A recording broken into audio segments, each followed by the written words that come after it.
Hello, doctors. I am Dr. Donald Ozello of Championship Chiropractic in Las Vegas, Nevada. The load and shift test is an orthopedic test for the shoulder. It helps to test for anterior and posterior glenohumeral instability.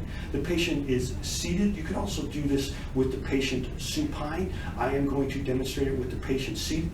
We are going to take one hand and stabilize the scapula, and the other hand is placed on the humeral head. You want to make sure that you're contacting the humeral head, not down here on the humerus, but up here at the head. And what you're going to do is you're going to press the humeral head into the glenoid fossa. That is the load part of the load and shift test.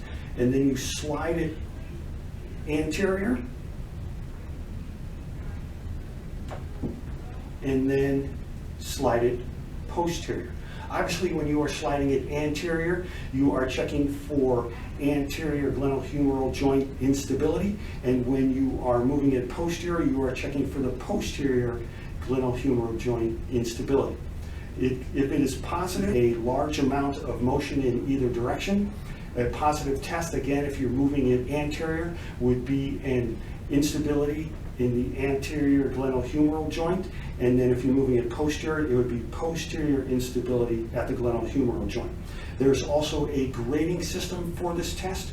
Grade 0 is if there's just the normal amount of motion like he displays.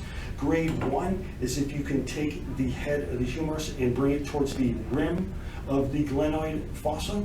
Grade 2 is if the shoulder dislocates but spontaneously moves back into its proper position. And grade 3 is if the shoulder dislocates and does not return to its proper position.